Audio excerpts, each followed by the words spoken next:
And yes, we are live. I'm here with my new friend Jason. How you doing? I'm doing great, brother. Nice to meet you. You said you're in Tennessee, Northern Tennessee? Northeast Tennessee, yeah, right along the North Carolina, Virginia border. We're like right in the Mhm. top triangle. Ah, nice. What's the weather like down there today? Well, at night it gets below freezing. It's down like right now it gets in the 20s because we're at altitude, which is why I chose here. I hate the heat. And Um, and then during the day it's in the 40s, 50s. But again, like I've heard a lot of your guests say, it's just wait and the weather will change. Uh, we can get snow, or it can, like we had that polar vortex last year, which decimated my farm animals. Not, didn't kill any, oh, but we had a lot of like frostbite. My rooster has a mohawk, permanent mohawk now, because his crop fell off and he lost his beard. And I keep him. He's my oh, OG because he survived the polar vortex of 2022. oh, poor guy. Yeah. Well, just Yeah. just before going live with you, I don't learn about my guest beforehand, but I just went to your website because I was going to link it, and I saw you had some pigs there, and there's some pretty cute beasts. Those pigs. Yeah, so we have 44 acres here. We're a church, farm, and ministry here. We have cows, beef, and dairy. We have hogs. We also have chickens, meat birds, and egg birds. There is a difference, and this is our discipling ground. Cool, very cool. So, as you may know, because you've checked out a couple of my episodes, I like the guests to go way back and sort of paint a picture of the whole journey. How were you raised, and were there any bumps on the road? Just talk us through the whole thing.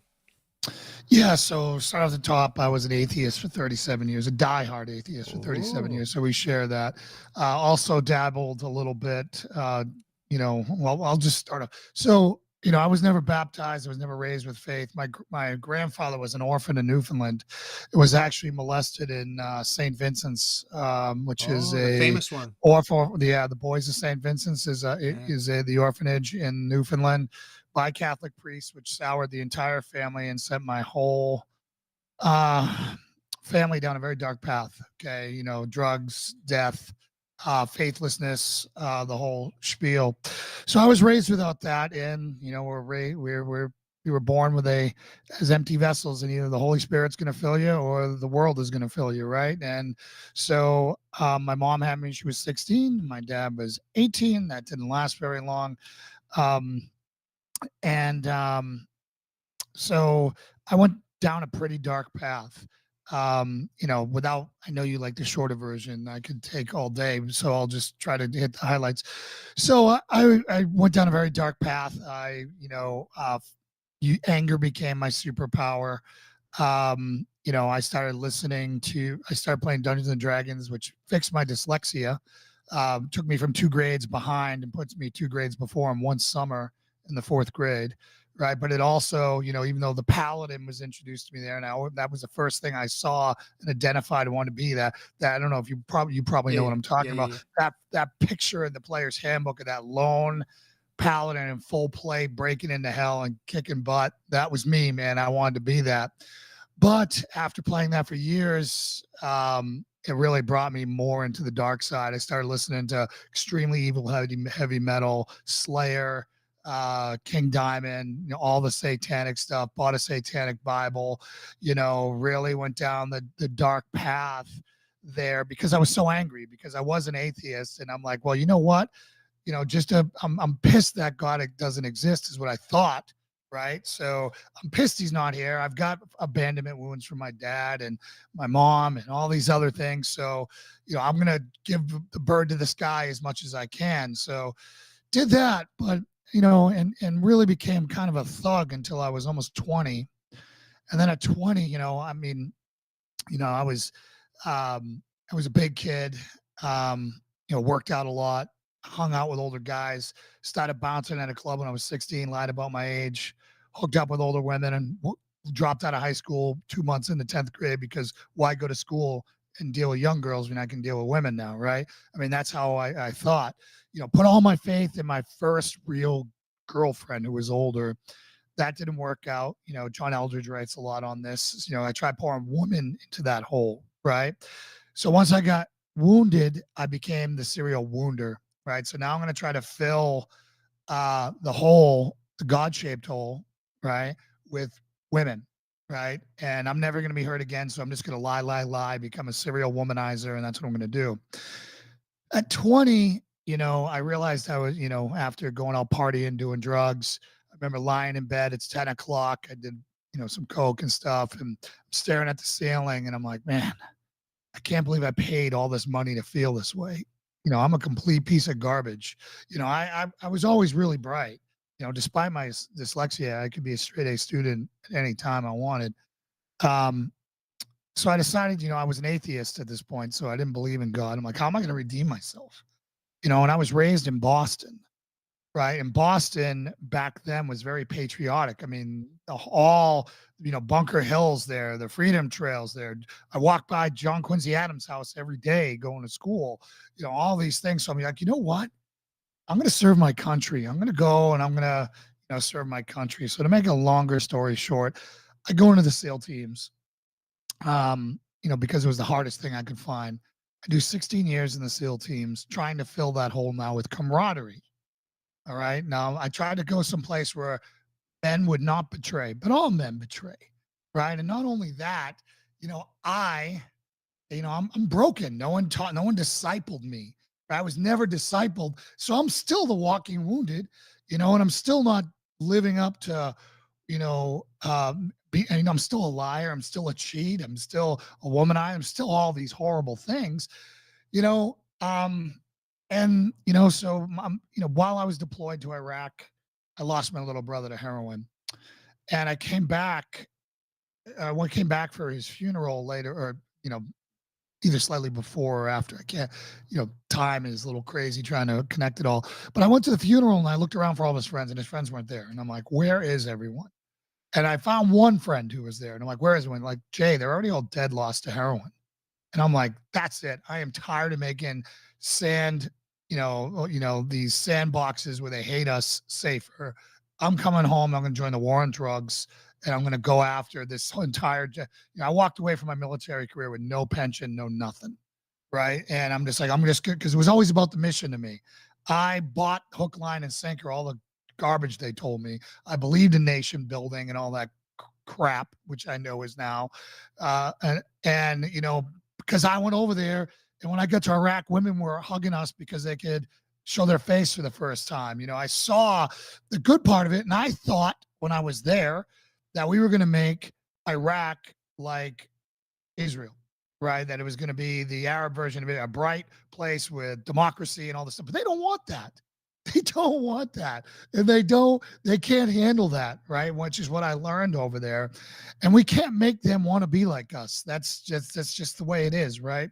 So I come back and I'm like, that's it. I'm going to go do that. So I get out, I join Boston PD, I get on the SWAT team, and I'm doing all that. Now, I'm going to back up slightly. Now, I had a cancer scare where I was over in the Middle East. I had a kidney stone, and they found a mass on my kidney, a mass on my adrenal gland, a mass on my in my lung, and they're like, you need to go back. And I'm like, no, I'm going to finish my deployment, and then I'll deal with this when I get home, because all I wanted to do for all my life was to die with my best friends in a pile of brass, running out of bullets on our last stand, as brothers. That's on something that mattered. That's all I wanted to do, was dying doing something that mattered, right? And so I get home. They're like, hey, get your stuff in order over the holidays. I got back in like October. They're like, we don't know how much longer you're going to be around. This appears maybe might be aggressive, might not be. And I'm like, wow, okay, so this sucks. So they give me shore duty and they send me to Panama City, Florida. So again, I'm still an atheist. I'm married at this point. Um, and me and my ex-wife now really never were around each other. In the SEAL teams, you're always gone. Like, you're always gone. So every day you're either like, you come home and it's like, hey, how you doing? And you're home. Like as a SEAL, this is the trap that guys get into. They go in, all of a sudden they're in the SEAL teams. You make good money in the SEAL teams. You're making six figures in the SEAL teams. Low six figures, but six figures in the SEAL teams. So now you get all these guys who have money, right? So they get a car, and what do? They get a house. right? Small house, but they get a house. And what does every dude with any testosterone do once they get a house? They get a dog. Well, now they get a dog and they need to find someone to take care of the dog when they're out of town. So they get a girlfriend and then they deploy and they're gone. And now the girlfriend won't stick around unless you commit and commit and commit. And that's this how it goes, right? But anyways, so I go to Panama City, Florida for this shore duty, and it was a great job. But in Panama City, Florida is a party town, right? It's spring break place. So I'm like, you know what? If I'm gonna die, I'm not gonna die some 106-pound shriveled up dude. I'm gonna burn it down for the till I go in. Right? I'm going out in a blaze of glory. Well, I go and I do that. And then about a year and a half in, they're like, hey, we made a mistake after they pull out my adrenal gland. We made a mistake. It's a blood blister or, some growth on your kidneys, nothing. I had a parachuting accident where I hit the ground doing 75 miles an hour. And, they think it might be all that. And like, so sorry, you're not dying. And I'm like, okay, great. Right. So, but this is the time around my brother now. And, so I'm like, I'm getting out. I'm in shore duty. It's perfect. I set up, I'm going there. And while I'm getting out, me and my ex, we realized we did not like each other whatsoever. Right. When it was like, hey, when you're just gonna like see each other for a weekend every couple of months, it's okay. But all of a sudden we're like, what are you doing? Right. Like, this is horrible. Like, I don't like you. You don't like me. This is terrible. Right. Like, who are you? Right. So, anyways, I'm getting out, I'm going to Boston. And she is gonna go to Charlottesville, Virginia. And a book makes its way into my life by Frank Turek. And I can never, Neil, I'm sorry, Geisler. And it's called I Don't Have Enough Faith to Be an Atheist. And it's the scientific case for creationism. And that book, now, when I was an atheist, I would seek out Catholics, right? Because no one knew their Bible less than the Catholics that I was around. Right? Like every Catholic, every kid I ever grew up, like the Northeast in Boston is Catholicism. Well, I know you're a Catholic and I'm not being mean. I'm just giving you historical reference, Yeah, right? yeah. So all these guys went to CCD. They all wasted all their weekends doing all this stuff. And here I am, right? I become a new Christian and I know more about the Bible in 6 months than any of them do on the most basic fundamental level. Right now, when I was an atheist, I would just say, okay, you're a Catholic, right? Let's open your Bible. Let's go to creationism. You're telling me you believe this. And I'd say, that star, and I know you're a young earther, but that star that we're seeing right there, the light from that star is this makes 20,000 years or 2 billion years old. What can you do? Then I'm like, all right, let's go to Jonah, right? Let's go to all these things. And they never had any answers. And I've had to repent for all that, for all the faith I shook during that time. I completely repent on that. And I'm ashamed of it. But so this book showed me that it took way more faith to be an atheist than to be a creationist, right? They easily handled and dismantled all my talking points within that book.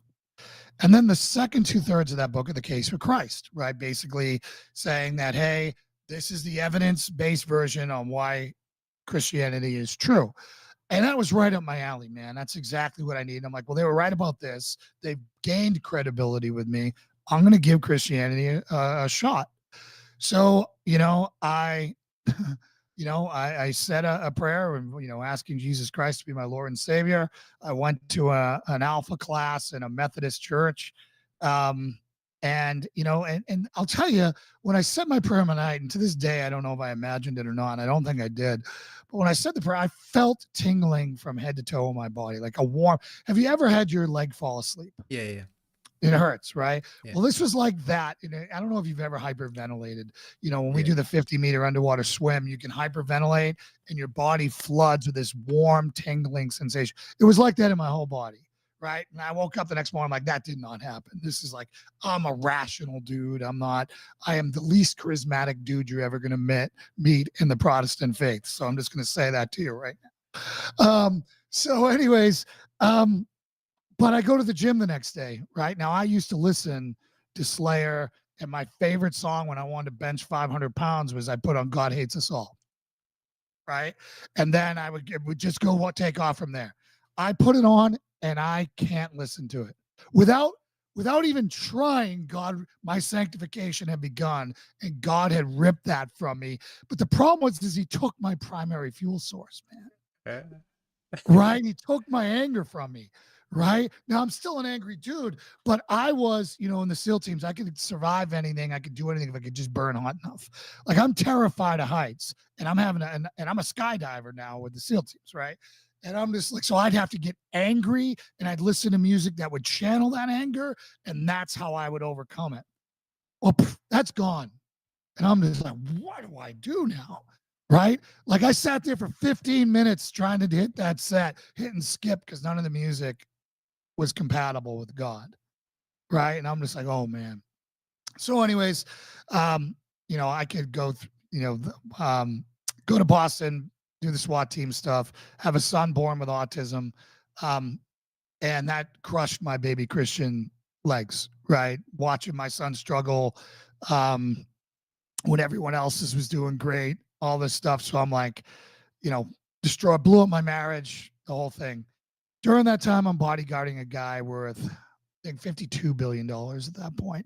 They would fly me in for 30 days and fly me home anywhere continental. Was treated great and was awesome, but still, you know, um, and I tell you, at one point, I met my wife now. We've been together now 10 years, and she was a diehard atheist.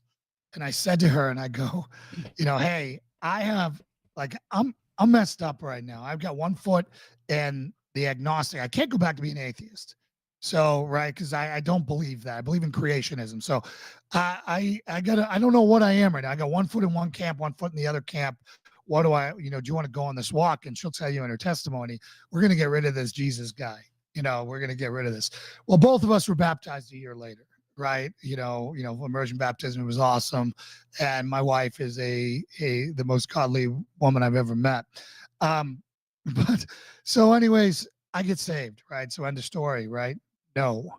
Um, Now I got to find a church, right? So I start going to all the seeker friendly churches, right? That's where my friends were going, which was very Christian light. And um, and I could not find a masculine male pastor to save my life. Everyone was a sweater vest wearing, like no calluses on their hands, like no nothing, like complete nothing that I could identify with, right? So here I am. I've exhibited my whole life, adult life, love, the greatest love is that you lay down your life for your brothers, right? Well, I did it for people who hate me. I did it for people who I didn't know. And here I am. I'm in a church and I feel like an apex predator swimming around with a bunch of guppies. And I'm like, I don't know what to do. Like they're talking about the toughest challenge they ever had was a tough roommate in college. And I know guys, like we lose 22 veterans a day to suicide, right? Now, one of the programs that I went to that helped me get completely saved was called Operation Restored Warrior, which is a 5-day program where guys are praying on you. They, around the clock for you. They go back through your earliest memories. It's a really intensive therapy there for veterans. And originally I didn't want to go, and that's another story, but I know you want to move on. But I got complete healing from that, meaning that I identified my wounds, the wound of abandonment that I did not identify before. Realized how I was trying to fill it. And was truly introduced to Jesus there. I pictured Jesus as this effeminate, wimpy dude, right, who I couldn't relate to, and he was completely opposite of that. And so anyways, I church shopped for a very long time, and then I came across a guy named Pastor Ken Graves up in Bangor, Maine. Became really good friends with him. We moved up there during the COVID thing, and got to see somebody. He's a Calvary Chapel guy, which I don't agree with all of his theology, right? I'm Reformed. He's the opposite of that. They're more charismatic. And Calvary doesn't take a stance on Calvinism versus Arminianism. They're in the middle. I lean more Calvinist. I know you're not, and then most of your guests are not. Um, but I got to see a guy there who was leading from the front, like Jesus led from the front. The cops would drop off troubled kids at his house at 3 a.m. instead of taking them to jail. Like that's the credibility this guy had. And he did a year-long discipleship program for addicts and everything called Calvary Residential Discipleship. Right. So I got to see him leading men and pouring into men and women and making preachers out of these guys, right? Where he basically discipled them for a year straight, round the clock, from the moment they wake up at 6 a.m. to the moment they get to bed. Him and others are pouring into these guys, and I'm like, this is exactly what we should be do. What men need to learn how to do. They need to learn how to disciple. We've lost the ability to disciple. We don't know how to disciple. Most of us are raised by women, like I was, right? I was raised by my grandmother, basically, right? She doesn't know how to teach me how to be a dude. She was an atheist herself. She doesn't know how to teach me how to, be a disciple of Jesus Christ, right? So, anyways, I ended up going there, wanted to stay there, but our house in Virginia didn't sell, which defies all logic. I mean, it was a beautiful house with a mountain views, a waterfall in the backyard, just everything. Just didn't sell.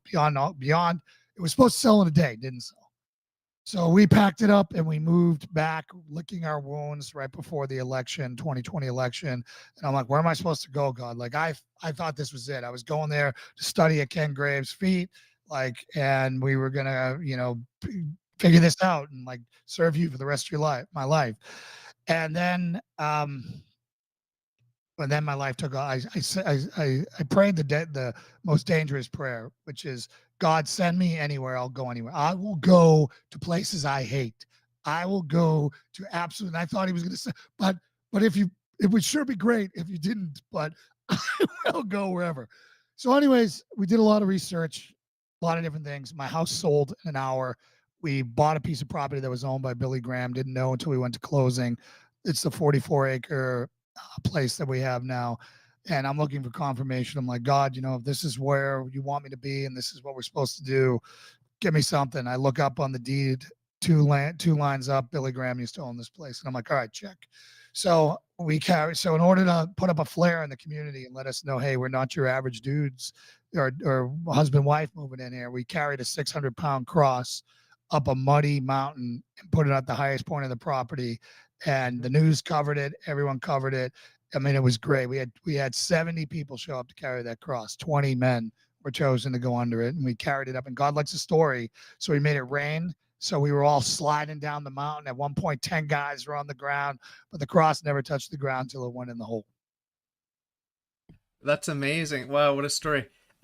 Just so you know, I want to give a shout out to Lauren Perry, who's in the live chat now. Oh, that's my wife. Yeah, Yeah. she's the one who's I very amazing. deduced that I deduced it was your wife, so I invited her on. She's a little bit nervous now that I invited her on. Well, no, She's being it's quiet it's now, but it's not. She's got the kids. That's why she's holding down. ah, We've got 3 kids under 5. So we got a 10-week-old going on 11-week-old who had tongue tie surgery today, oh, and then we've got a 4.5-year-old and a 2-year-old in a couple days. So she's got wow. her hands full right now, keeping it quiet for you. So for this interview. No problem. So I want to also give a shout out to my friend Daniel Drazinovich. He's in the live chat here. He says hatred is a principle opposed to love, but anger may be a dark and passionate manifestation of love. So that's I just a believe there's little bit. righteous anger Yeah. 100%, but I was not doing that. I was picturing killing all my enemies when I was channeling anger. Yeah. Right. All my enemies and all the dark, like, I mean, I've confronted evil. I faced it in the streets of Boston. I faced it over in Iraq. I faced it, all around the world. And that's just the way it is. Do, so how many adrenal glands does a typical person have? 2, and I have 1, and 1 is more than enough for me. I was gonna ask that. Where are they located? Are they under the They're armpits? off your kidney. No, they're off your kidney. They're way down there. Yeah. Okay. How big are they roughly? Well, that big. Oh, that's small. Yeah, okay. Yeah. So yeah, so you're still able to get excited and stuff with just the Oh one. yeah. Yeah. It was just with just the one. I'm just fine. Cool. I don't have to take any meds or any of that other stuff. And Cool. I've lived enough excitement for my life. I like calm now. Yeah, yeah. So if you don't mind my asking, how old are you today? 51. Okay. Yeah, I'm 53. So yeah, you've got a lot more lived experience. I've lived a very sheltered life, in case you didn't notice, but I kind of like it that way because I've got a fragile constitution.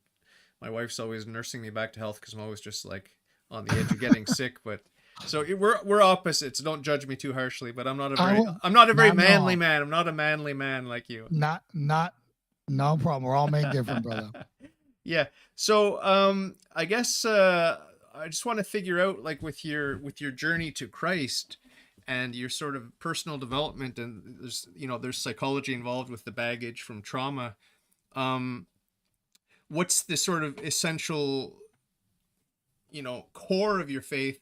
I like to ask my Christian guests sometimes, um, you know, what would be a deal breaker for you as a Christian? It's a very challenging question, but for you to abandon Jesus Christ, what would you have to learn or know or come to believe where you would say that Christ is not Lord, he's a liar or a lunatic or a mere legend? Like, is there anything that could possibly Sure. take you away from Christ?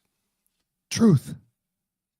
He's the truth. So if he was not the truth, Yeah. then that would, that's everything I stand on, right? And truth is a person, it's him. And that's what is to me what's most important. Yeah, yeah, yeah, yeah. I'm right there with you. I wish that was deeper, or No, no, no, I no, had no. like some 40 syllable word to throw in there, but No, no, no, no, no. That's what it's all about for me too. I mean, I've come to believe that Christ is who he claimed to be, and the Jews prophesied the Messiah, and he's their Messiah, and it just all fits together perfectly.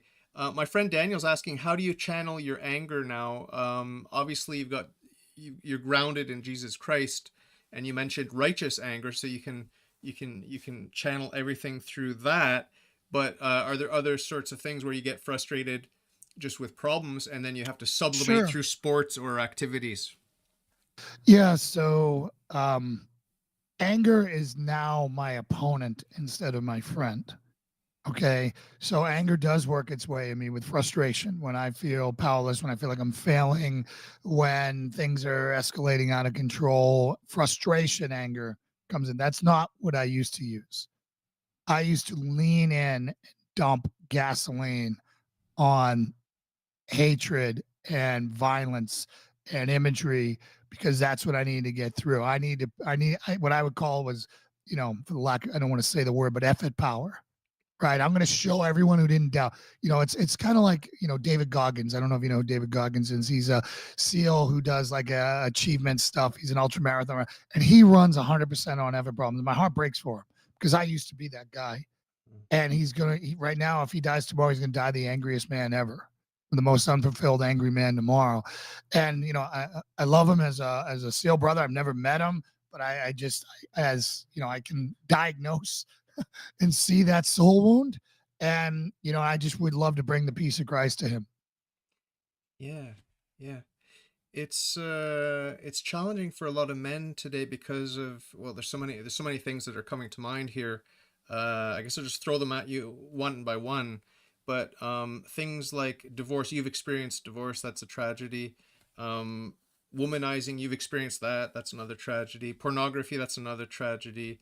You know, the men today, they don't have a strong model usually growing up.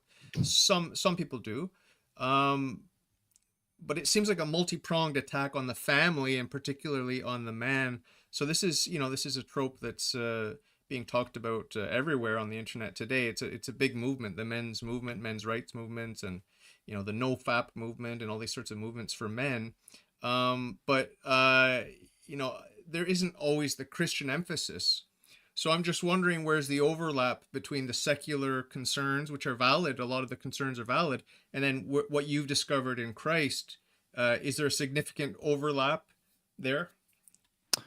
Well, there is overlap there, but the overlap is irrelevant. The A proper discipling onto Jesus Christ you know, as intended. Okay. So like this Bible that we have, right? And again, you know, a lot of modern Protestants only want to focus on the last third, the New Testament, and they give up the first two thirds of it, where it's all God's character, right? So if you look at Nehemiah 4, chapter 4, and you start at like say verse 10 and you go through that, God tells you how to handle conflict, a battle behind enemy lines there. Right. It's one of the most powerful, vivid chapters that you can read as a warrior, somebody who was a warrior and who is a warrior.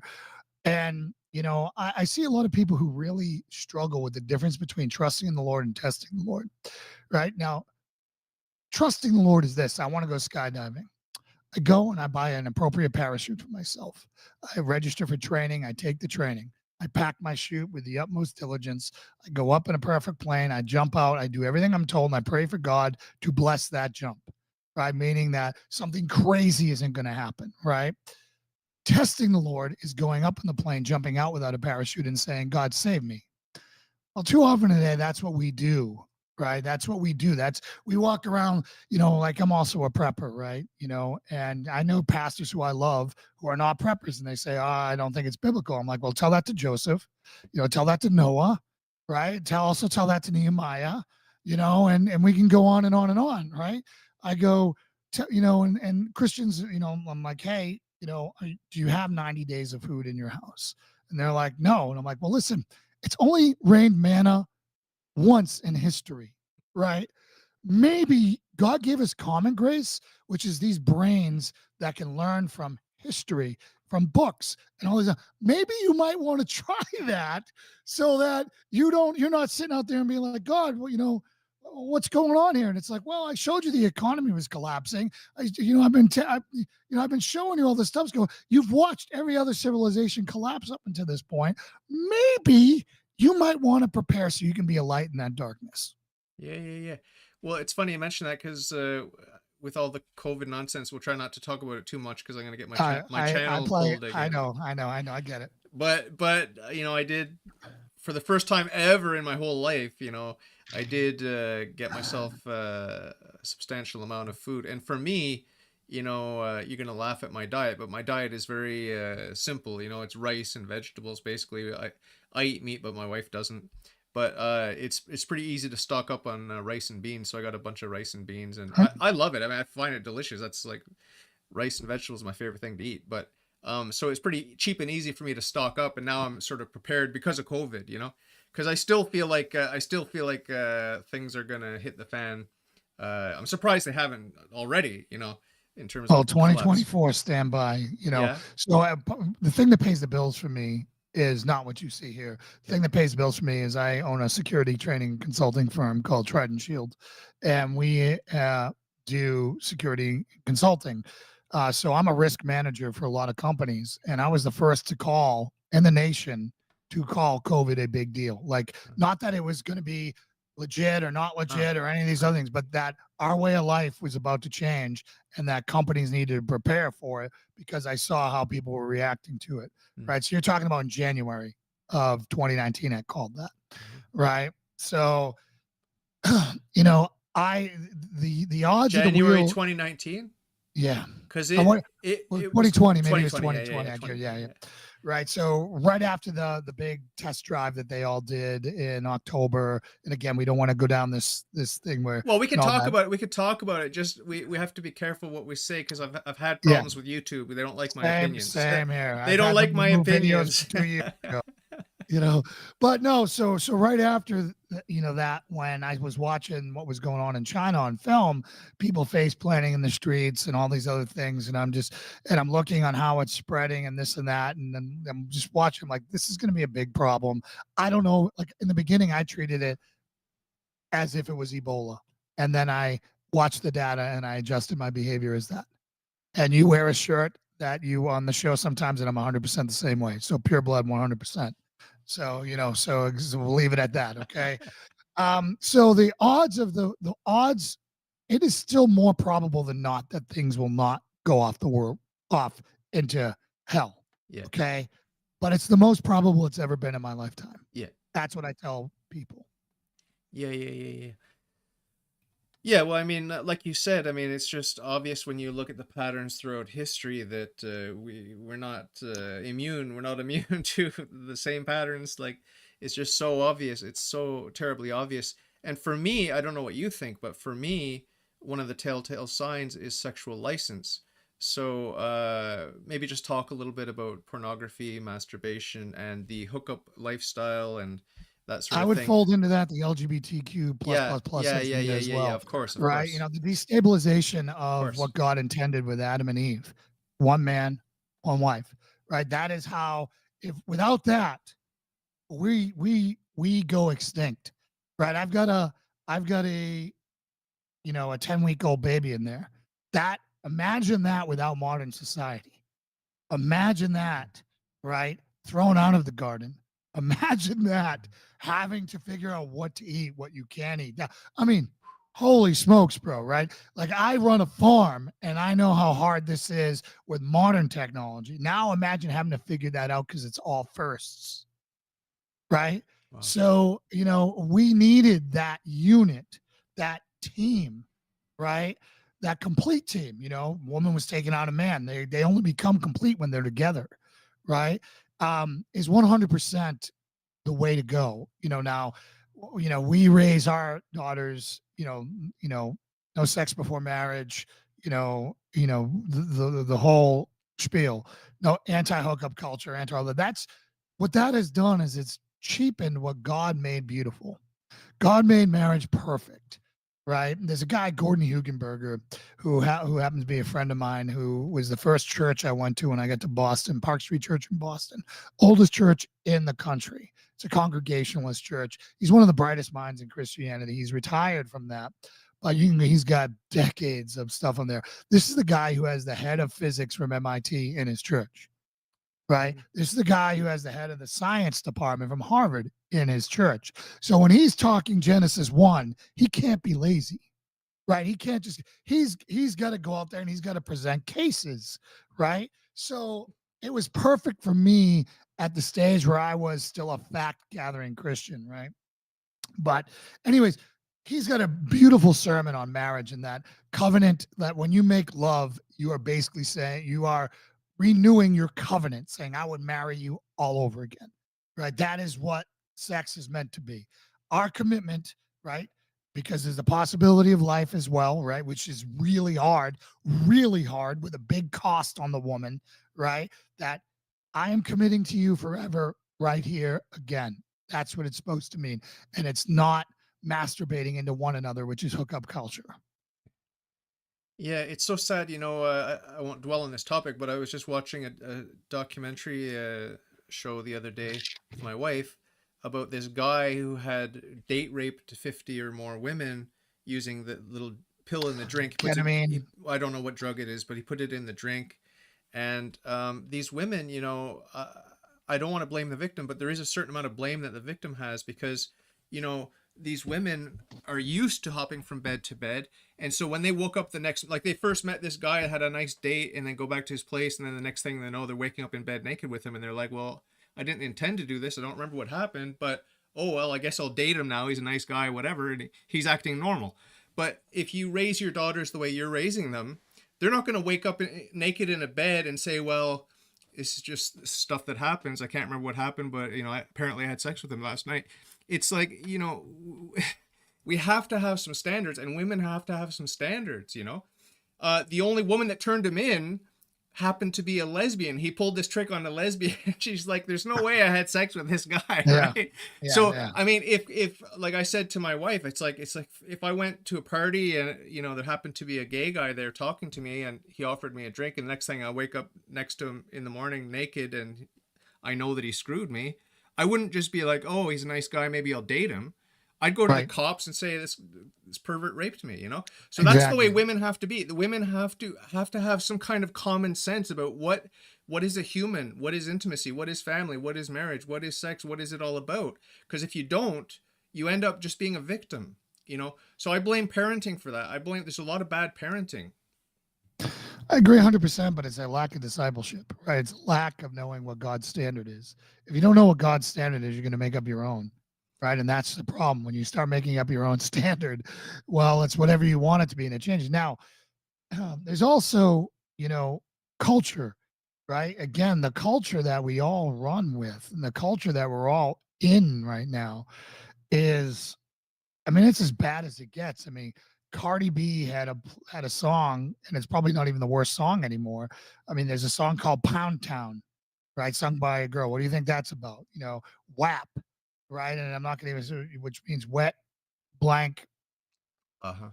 you know, this is what people let their daughters listen to.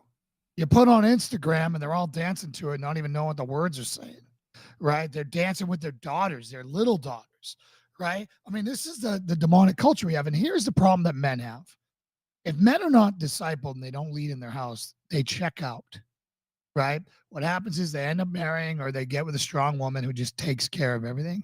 They check out, they go dead at home, and they only come alive when they're around their friends or they're doing their hobby, whether it's gaming, whether it's football, baseball, hunting, you fishing, boating, you pick whatever it is.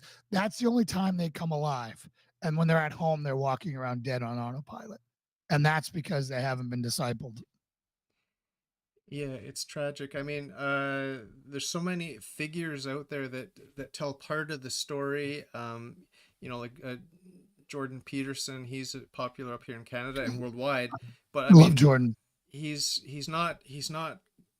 I don't know why he's not committing at least to God. Like, I mean, he's on his own journey. I don't want to judge the guy, but it seems to me he has the intellect.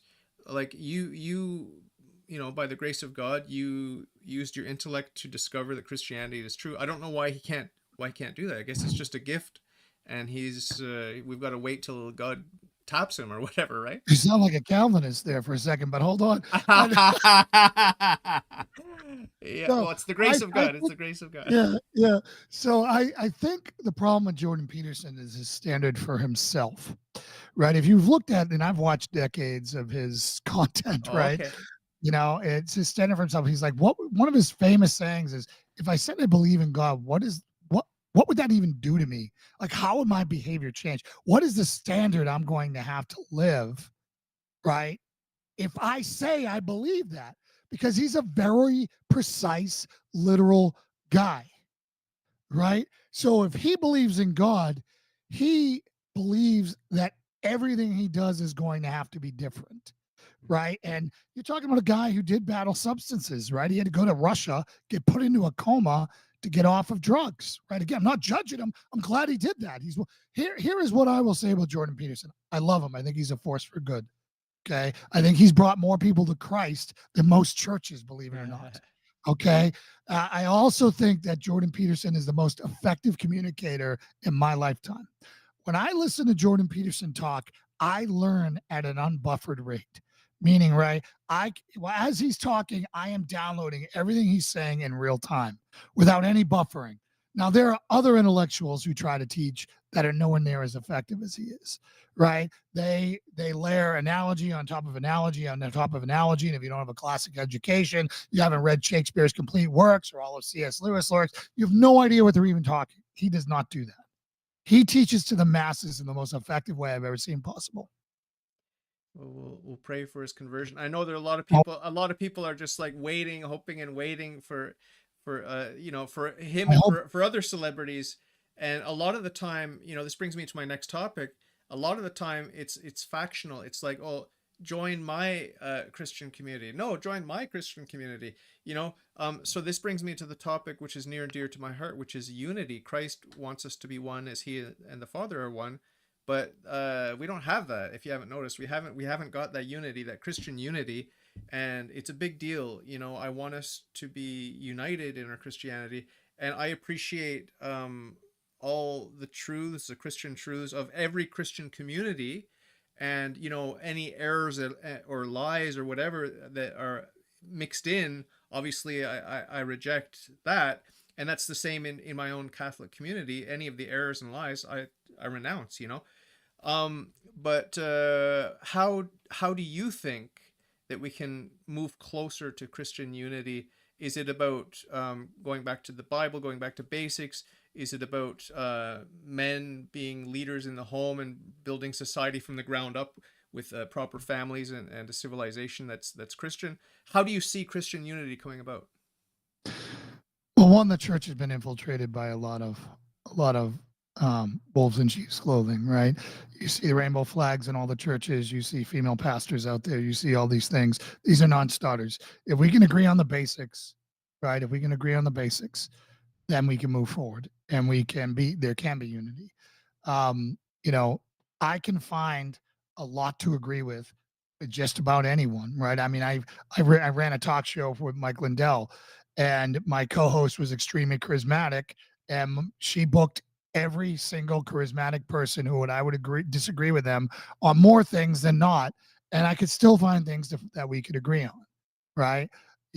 And so again, it's aligning for cause in the middle. Like, so for example, if the Catholic Church up until recently has been really great on abortion, right? I could ally with them all day on abortion, right?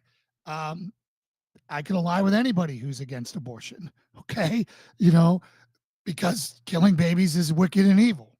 All right. You know, there are other causes that we can find common ground on that we can unite to go against without stepping on these others' toes and attacking each other's doctrine. Right. Exactly. Right. So when it's like in the SEAL teams, you take the most alpha people in the world, you put them in a platoon, you put them in the most austere conditions. We're all different, but we all have the same mission. That mission, that mission gets rid of all the garbage, Mm, right? Because the mission's first. mm, Anything that gets in the way of the mission goes, mm. right? So that's how elite units work, right? It's not about my individuality. No, no, no, no, no, no, no, no, no. Mission first, everything else second, right? So I think that's how we got to do it. We got to sit there and say, okay, find the places where we agree, right? So let's talk about Mormons. I'm not a Mormon, right? But I can. There's one thing I can say is they are one of the best missionaries, and they make massive impacts in people's lives every day. No one in the United States that I've seen is it does a better job of going into neighborhoods and making people's lives better, more comfortable. And I mean more comfortable, like helping an old lady paint her house or mow her lawn or move her. I can work with them on that, Yeah. right? That if they're against abortion, I can work with them on that. You know, as long as we agree, you're not going to push yours. We're staying away from that, right? We stay away from that, then the knives don't come out, right? We stay focused on the mission. Yeah, yeah, yeah. What did you think you bring to mind? Speaking of good works, you bring to mind Mother Teresa. She's a controversial figure because the atheists hate her. My wife hates her. Actually, my wife's anti-Catholic. But I love Mother Teresa. I think she was very strong on abortion, and she had a special approach to non-Catholics and non-Christians, which a lot of conservatives they don't quite understand that, they don't quite get that. I get it, because I always like to say God's liberal. God's very liberal and open-minded, and he's also See, I conservative would and disagree rigid. on that. I would He's disagree on that well, 100%. he's But both. He's everything. God's everything. Okay, but the thing about meeting people where they're at, like our current Pope Francis. A lot of my conservative Catholic friends, they hate him. Okay, which I don't think is very Christian sentiment, but anyway, they hate him, and I like him. I love him, and I think the Lord works in mysterious ways. And when it comes to outreach and dialogue and these sorts of things, yeah, these are like catchphrases of the progressive left, but there's value to it, and I think meeting people where they're at. Mother Teresa used to say, if you're Hindu, be a good Hindu. If you're Muslim, be a good Muslim. And behind that statement, which sounds like indifferentism, she wasn't an indifferentist, but it sounds like indifferentism. But behind that, she's got her prayer and her good works, and she knows that the Holy Spirit is working the heart for conversion, right? So how do you feel about outreach to Muslims, Jews, and atheist agnostics, given the fact that you came from that sort of background? well, I go after atheists, right? I seek Christian curious people, or I seek people who seek truth. If you seek truth, we can talk. My beliefs are not fragile. I can talk to anyone who I disagree with, and I can do that. I don't know enough about Mother Teresa. I don't study people as much as I, I try to focus on God Yeah. and things like that. So again, I'm no disrespect. I'm sure she was a great woman. Yeah. I know historically about her, and I've seen some quotes of hers that I shook my head and I said, "That's beautiful." And then I can't quote you one right now, but Yeah. just throughout my lifetime. But I think we have to engage, and I think our job is, as we'll just without getting into Calvinism, we'll say, let's say everyone has the possibility. Well, right. So I'm going to compromise here. We'll say everyone has the possibility of faith. Yeah. Okay. They have a seed of faith in them if you're not a Calvinist. Right? But if you're a Calvinist, the elect have a seed of faith in them. And it's our job. And I look back through my life, people who watered that seed, I call them they drop breadcrumbs leading you to heaven. So when your life sets up for God to call you home, whenever that time is, and it activates in you a book in my life. And all of a sudden I'm reading this book and I'm thinking about this Christian who I talked to and this other Christian I talked to. And guess what? God puts another Christian in my life that washes up on my shores that I can ask questions to, right? Our job is to be there to answer questions, but there are people whose role is to just speak truth. And maybe they put one drop of water on that seed and maybe they're not ready to hear it today, but 10 years later, they might be, right? So again, I think dialogue is always good. I think, preaching the truth is where we need to be. I'm not a big compromiser. I try to say only things that are true, and that's why when you got to work with others, we have to agree to mutually disarm, right? Because one of our big problems is someone will say something like right. So it's better for us to say, hey, we're not going to talk doctrine. We're going to talk about saving babies. Right. We're going to talk about this. And if you do that, you're going to be fine. Right. Again, like I said, I think we can make massive progress. If you don't do that, then it's just always going to end into doctrine against doctrine. Yeah, yeah. Speaking of doctrine, I've got my little book of dogmas here. There you go. I'm just reading you something because it's you're gonna like it. That's why I'm reading it to you. Okay. Sure. So 239, 242. Here we go. Concept and reality of predestination. Woo! Wow. There's a bunch here, but I'll just read you the highlights. God, this is a dogma, the highest grade of dogma. God, by his eternal resolve of will, has predetermined certain men to eternal blessedness. Okay. Then it says, God, by an eternal resolve of his will, predestines certain men on account of their foreseen sins to eternal rejection. Wow. Sound familiar? It does. So it's good to know. It's good to know there's some common ground between us and the Calvinists. Well, and here's the thing, right?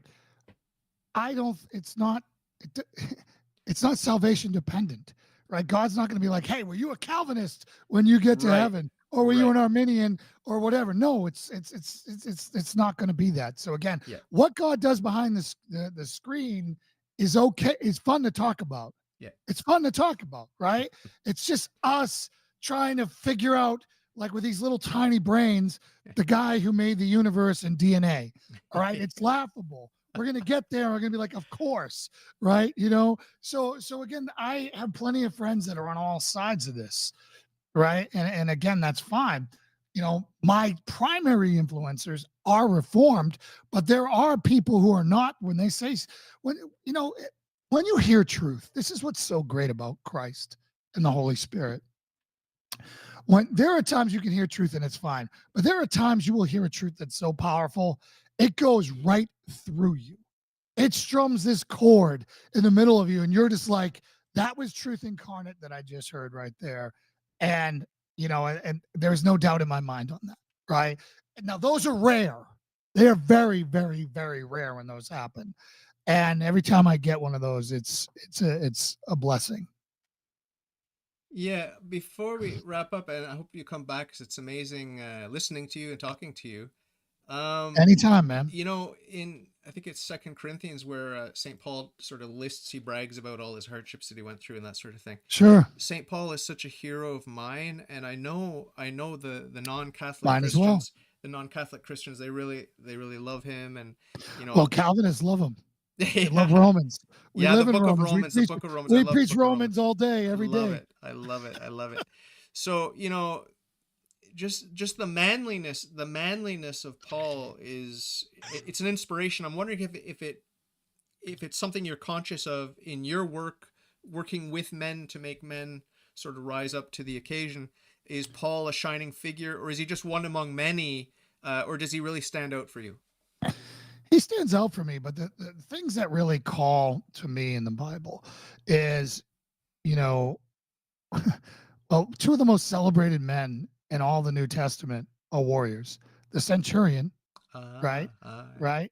And then Cornelius, another centurion, was the first uh, Gentile saved. uh, So two men with blood on their hands get the biggest praise in all the New Testament, right? But I mean, we have trained, we've actually redefined meek. So if you look at the meek dictionary, or the dictionary, the 1828 Webster's dictionary, and you look up meek, read that definition, okay. and then go to the modern Webster's dictionary and look at meek. Now, Jordan Peterson most accurately described what I think meek is when you describe Moses or Jesus Christ, which one of the primary attributes you would say about Jesus is he was meek, power controlled, a sword sheath. Jesus could have killed everyone there with a Oh word on yeah. the Oh yeah. crucifixion, right? But he didn't. That wasn't his mission. His mission wasn't to be the warrior this time. His mission was to be the sacrifice, right? And so we, the church, and in order to reach more people, as it became more woke, has destroyed masculinity, like destroyed it to the point where no men wanted to go to church anymore. Why would they? Right? And it's just it was when you go to churches, particularly Protestant churches, you're going to see a sea of women and very few men. Right? Why? Because the pastor up there, is a beta male, and they're teaching the wussification of the church most of the time instead of true sound biblical doctrine. Christ said to sell your cloak and buy a sword. And I watch Reformed teachers, R.C. Sproul, this is my Reformed study Bible here, twist himself into knots trying to say he wasn't talking about a real sword. And I'm like, wait a minute. Now everything else was real, but not the sword. And the fact that two of his followers produced two swords means that Jesus didn't forbid it in the first place because they already had them, right? So again, as it's really insidious what they've done, and that's what I spend my time trying to reach alpha males and trying to help beta males become more alpha. And those are terrible designations, but people understand them. You know what I'm saying? I try to help Christian men reclaim their masculinity because it's biblical. Did you happen to catch my interview with Boss Rutan? I did not. I did You not. know I who he didn't know is you though? interviewed. Of course I know who Bass Rutten is. Yeah. I did watch you interviewed a guy from Philadelphia. It's one of your highest views. Like I went, I'm like, hey, I'm going to check out this guy and see on here. And he's a Catholic out of Philadelphia, not a fan of the Jews. You probably figured that out right away who that was. Old guy, white hair. Most of you Oh, episode. yeah, yeah. E. Michael Jones. Yeah, yeah, yeah. Yeah, yeah, yeah, Oh, yeah. yeah, yeah. That was a very informative video. Well, I was gonna ask you. I was gonna ask you what you thought about Romans 11 and the Jews, the partial hardening, and they're gonna come back in. I asked almost all my Christian guests about that because I find it so fascinating. We are, in a certain sense, we are dogs eating the crumbs under the table of the Jews. Sure. So what? And I've got a mixed feeling about it because I'm anti-Zionist and I'm against the state of Israel, the modern state of Israel. And I think the Jews, I love the Jews, but they missed the boat. They rejected their own Messiah, right? I mean, those who didn't reject Christ are Christian, right? So like Saint Paul, I mean, he was, as Saul, he was still a God-fearing man, but he was wrong about his own Messiah until by the grace of God, Christ knocked him off his So Christ horse. chose him.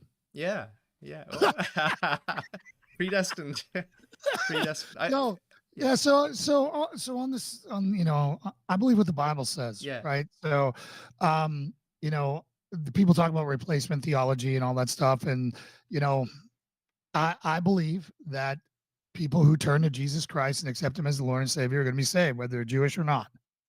Okay.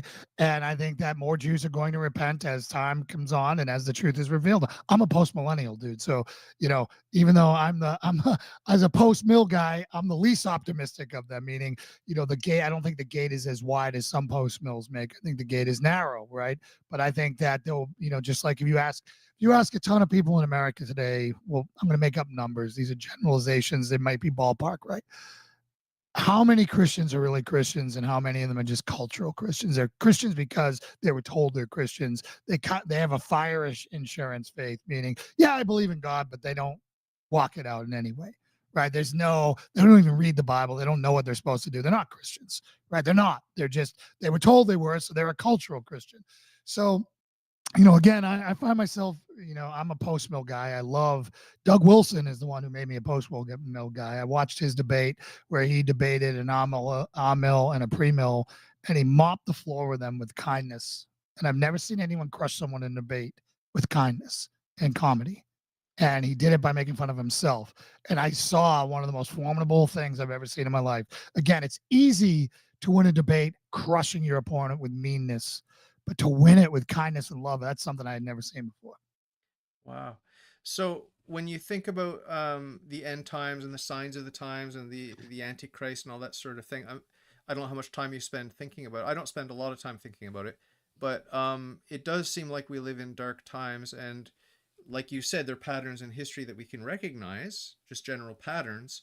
But with the license that we see in society, it's like it makes Sodom and Gomorrah seem like you know playtime or whatever. So Sure. I'm just wondering, in terms of the big picture, because I have a tendency myself to just think about myself and my own salvation, and I'm just trying to work out my Sure. salvation with fear and trembling. You're And working on taking out the plank out of your own eye. Got yeah, it. and I'm worried. I'm worried less about which of the politicians is the least corrupt and the most trustworthy. Like I don't have a lot of faith in politics and stuff like that. Um, but when I think about the big movements, stuff heating up in the Middle East and whatever, and end times prophecy, I don't want to commit to a certain interpretation. And Christ said that we're not going to know. It's gonna be a surprise to all of us, right? But I'm just wondering what sort of the big strokes of history that you see with the end times and the Antichrist and the mark of the beast and all these sorts of things. What are you looking for, and what are sort of the hair triggers that you've got in terms of the big moves of the bad guys? Well, I think that bad things have always happened. I think that people who were during World War I thought that was the end of the world. I think the people during World War II, when nuclear bombs were being dropped, thought that was the end of the world. I think the people who lived through the Black Plague thought that was the end of the world. So I don't know when it is. If Jesus didn't, I sure as heck don't. Right.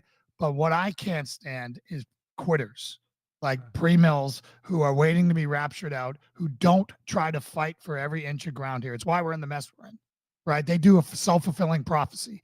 I'm going to collapse back into my church. I'm not going to engage the culture. I'm not going to win the culture war and turn a Christian. Therefore, you lose and you lose more souls to hell. Right. Now, that's very anti Calvinist of me to say, but that I think that is part of the problem. Like, for example, how many mega churches do we have in California? California kills more babies today than it ever did. But guess what? You know what happens when Christian believers collapse around one another? Tennessee. We don't kill babies here anymore, and we don't mutilate children anymore. All right? That is the state that I live in. There are other states like it, and I motivate people who live in godless states, who live in Sodom and Gomorrah, California, New York, Massachusetts, to come here and be around godly people and then, you know, spread from a solid foundation outward, right? Come and not be a partisan, right? We can send missionaries in, but what happens is we send these young families in, right? These young families on full of fire for Christ into California or New York or Providence, Rhode Island, or wherever you want to choose. Canada, lots of places in Canada, right? Like you guys are in a lot of trouble, man. But and what happens? You may save some people, your church might be all right, but usually the pastor will lose some of his family members. His kids will become LGBTQ. Why? Because they're surrounded by the culture. If you're going to send missionaries into those places, they should be grandparents, people who are battle tested, hardened Christians who are going in, who are not bringing their children with them, and then come back to get recharged. Right? It's like trying to like it's like sending missionaries into Sodom and Gomorrah. We didn't, God, that's not what happened. Get out of there. I'm getting ready to smoke it. You know what I'm saying? So, anyways, I think that's what's happening. I don't, I hope that we're still in the young ages of the church. The defining thing that I look at that is, Christianity started as 12 dudes, and now it's what, a billion plus. So are we really failing? So, final question: three things a Christian, a professing Christian, can do to be a better Christian. Three things, just off the top of your head. Read your Bible, lead by example, and do the next right thing. Excellent advice. So thank you so much. I hope you come back, and I hope that Lauren will come on at some time. If she gets a babysitter or something, she can come on at some point. It doesn't I have to would be be. happy to send her on here for you. You could babysit. Tag out. You could Yeah, babysit. I will babysit. But my show starts in 1 minute, brother. So Okay. I appreciate this. I love you. God bless you, my friend. Thank you. God bless you, and we'll talk soon. All right. Bye. Love you. We'll talk soon.